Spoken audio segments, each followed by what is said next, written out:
आपने एमआईएम की जो प्रदेश अध्यक्ष थे उनकी फोटो जलाई है, क्या है सारा मामला? देखिए, ये इसलिए है कि इम्तियाज जलील साहब समझ रहे कि बिल्ली की तरह आंख बनकर दूध पियेंगे और कोई देखेगा नहीं।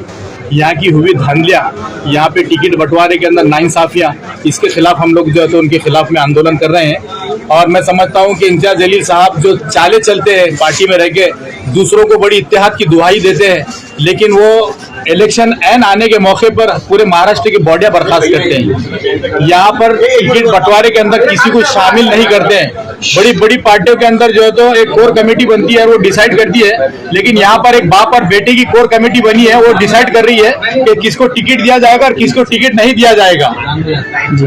उनका तो ये दावा था कि असदुद्दीन ओवैसी पूरा टिकट के बंटवारे का कर रहे हैं। देखिए, ये 100% बात इसलिए गलत है कि असदुद्दीन ओवैसी साहब नेशनल प्रेसिडेंट है, और नेशनल प्रेसिडेंट को नहीं पता होता है कि कौन सी गली के अंदर कौन सा कार्यकर्ता कितना सक्षम है और वो कितना मजबूत है।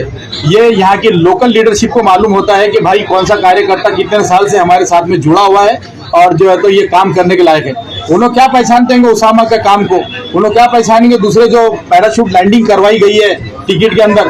हमारी पार्टी समीर राजूरकर के फोन के ऊपर चल रही है, हमारी पार्टी विनोद पाटिल के फोन पे चल रही है, हमारी पार्टी कमिश्नर के फोन पे चल रही है, हमारी पार्टी जितेंद्र आव्हाड के फोन पे चल रही है। ये क्या टिकट बांटने के लिए उनके फोन आ रहे हैं, और हमारे ईमानदार, हमारे वफादार कारपोरेटर हो या कार्यकर्ता हो, उनको जो है तो बाजू करके जो है तो यहाँ पे टिकट का बंटवारा किया जा रहा है। जी, कहीं ना कहीं जितने भी पुरानी पार्षद हैं उनका टिकट कट करके नए लोगों को मौका दिया गया है। किस लिए? और ये इल्जाम लगा के उन्होंने गद्दारी की, आप साबित नहीं कर सकते। ये आवाम का फैसला है और आवाम खुद इसकी गवाही देगी कि ये लोगों ने कितनी ईमानदारी से बॉडी बर्खास्त होने के बाद लगातार 6 साल से आज ग्राउंड के ऊपर काम कर रहे हैं। आज ये मेरा ऑफिस देखिए आप, यहाँ पर 2 से 3 लोग काम करते हैं, ऑफिस कम से कम 12 घंटे जो तो खुला रहता है।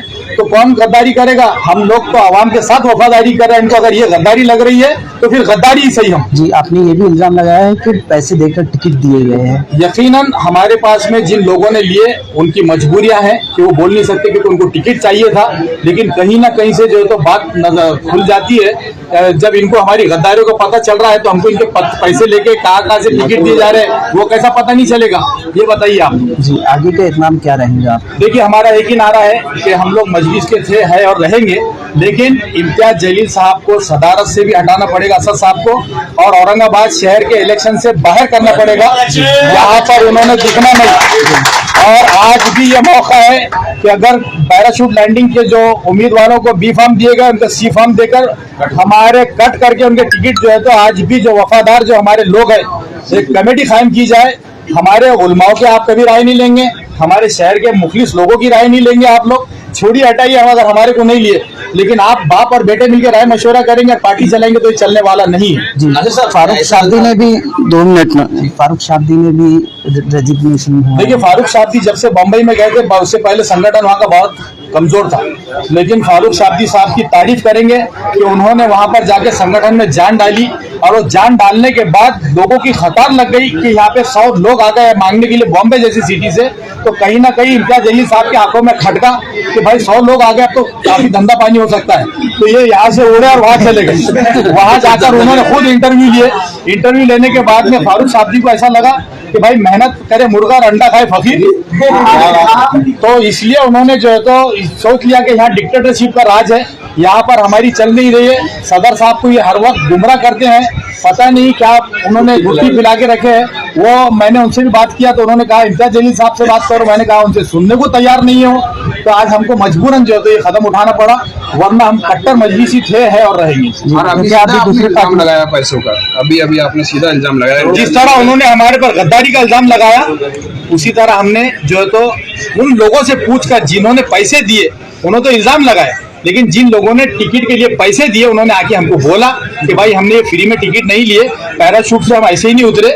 जिन लोगों ने 11 साल मजलिस को गाली दी, जिन लोगों ने मजलिस के खिलाफ काम किया, जिन लोगों ने 11 साल में मजलिस का स्टेज कभी शेयर नहीं किया, वो लोग आज मजलिस के उम्मीदवार और जो मजलिस के लिए वफादार है, दिन और रात मेहनत करते हैं, लोगों की आवाम की खिदमत करते हैं, डेवलपमेंट के काम करते हैं, वो सारे के सारे बाहर हो गए। तो ये डिक्टेटरशिप इनकी नहीं चली जी। तो क्या अभी आप कोई दूसरी पार्टी में प्रवेश करेंगे आप? नहीं, वो हमारा, हमने आपको पहले बोले, मैंने आपको नारा दिया कि हम मजलिस के थे, हैं, रहेंगे, लेकिन इम्तियाज जलील हटाओ, उनकी जो तो सदारत को छीनो और इस शहर के इलेक्शन से उनको बाहर करो, ये हमारा नारा। आप ऐसे बोल रहे हैं, लेकिन आप दूसरी तरफ ये भी बता रहे हैं कि असदुद्दीन ओवैसी ने बताया है कि इम्तियाज जलील जैसा कह रहे हैं वैसा करो। इम्तियाज जलील साहब से बात करो बोले उन्होंने। हमने उनसे कहा कि इम्तियाज जलील साहब से हमने कई मरतबा बात करने की कोशिश की, लेकिन वो बात नहीं करते। हमारे जैसे जिम्मेदारों के फोन भी उठाना उनको जान पे आता है, और वो कभी यहाँ बैठे कभी वहाँ बैठे, खुल के बात नहीं हो रही। टिकट बंटवारे में कोई राय मशवरा नहीं हुआ, बाप बेटे ने फैसला किया और वो थोप दिया गया, ये हमारे को कबूल नहीं है। जी। तो क्या आप अपक्ष उम्मीदवार ही लेंगे आप लोग? देखिए, अभी इसके अंदर हमारे जितने भी मुखलिस जो लोगों हकदार थे मजलिस के, जिनको टिकट दिए गए, उनके लिए काम करेंगे, और जो मजलिस में बाहर से एकदम अचानक प्रकट हुए हैं उनको गिराएंगे, और जो लोग अपक्ष के फॉर्म भरे, जो कट्टर मजलिस या कल भी मजलिस में आ सकते हैं, तो हम उनके लिए जिताने के लिए पूरी जी जान से कोशिश करेंगे। जी। तो आप लोग जो एक्स नगर सेवक थे, तो वो भी लड़ रहे हैं आजाद उम्मीदवार? देखिए, उसके अंदर से मैंने पहले नहीं लड़ने का फैसला किया था। मैंने सोचा था कि मैं पार्टी के लिए दिन और रात जो तो जी जान से मेहनत करूंगा ज्यादा सीट जिताने के लिए। उसके बाद में हमारे और 2-3 कारपोरेटर है, लेकिन 8 से 9 कारपोरेटर हमारे लड़ना चाह रहे थे, क्योंकि उनका ग्राउंड वर्क भी बहुत बेहतरीन था, लेकिन उनको भी इसलिए खत्म किया गया। कहीं ना कहीं इम्तियाज जलील साहब के बात में ये एक जहन में बात है कि जिस वक्त मेरे को एमएलए का टिकट मिला, इन्होंने किसी और को कमिटमेंट दिया था, लेकिन ये मेरा टिकट बैरिस्टर असदुद्दीन ओवैसी साहब ने फाइनल किया। उस दिन से उन्होंने मेरे को दांत में पकड़ा था। उन्होंने यहाँ तक नहीं हरकत की, बल्कि मेरा वार्ड कमिश्नर को बोल के 4 टुकड़ों के अंदर जो तो तोड़वाया गया, ये इम्तियाज जलील साहब ने करवाया।